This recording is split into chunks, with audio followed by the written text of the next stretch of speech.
The chaos started slowly, just small island villages hit by some massive force. No one knew what it was. Survivors whispered about seeing a giant roaring shadow in the dark waves, something huge and angry, leaving nothing but destruction in its wake. At first, everyone thought it was Godzilla. Who else could it be, right? But something didn't sit right.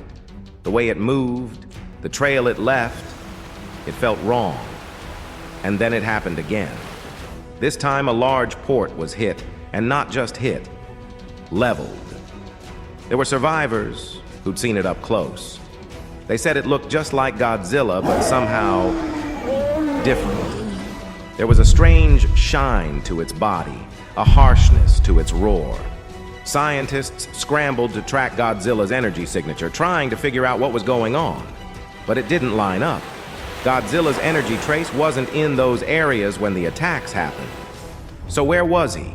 People were terrified, thinking he'd gone rogue. But Godzilla was deep in the ocean, moving carefully as if he was hunting something down. He was following a trail.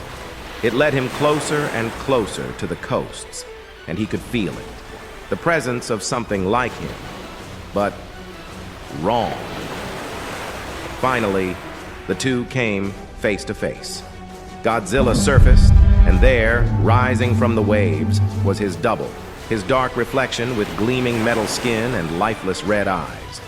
It was Mechagodzilla. Someone had built this monstrosity to be exactly like him, only twisted, sharper, and colder. The air was thick with tension as they sized each other up. Then, without warning, Mechagodzilla attacked. It was brutal, precise. Mechagodzilla had weapons built into him, missiles, energy blasts, everything that could hurt. Godzilla took the first few hits, grunting in pain, but he wasn't backing down. The fight moved from the water to the shore. Godzilla roared, the ground shaking beneath him as he lunged at Mechagodzilla, using his raw strength to shove the machine back. But Mechagodzilla was built for battle. Each move was calculated, mechanical. It was like fighting a mirror that could anticipate every step. But here's the thing. Mechagodzilla didn't have Godzilla's instincts. It couldn't adapt the same way. Godzilla began to find weak spots, slamming his tail and his claws into the joints where the metal wasn't as strong. The roar of the battle could be heard miles away, shaking the earth, rattling everything. In one final desperate move, Mechagodzilla launched a blast, trying to overwhelm Godzilla with everything it had. But Godzilla pushed through, ripping into Mechagodzilla's core, tearing wires and metal apart. The machine sputtered, sparks flying as it collapsed, defeated. As Mechagodzilla fell silent, Godzilla stood over him, breathing heavily. He'd won.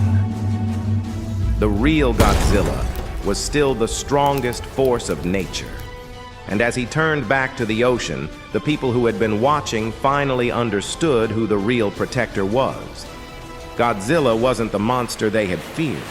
He was the guardian they needed.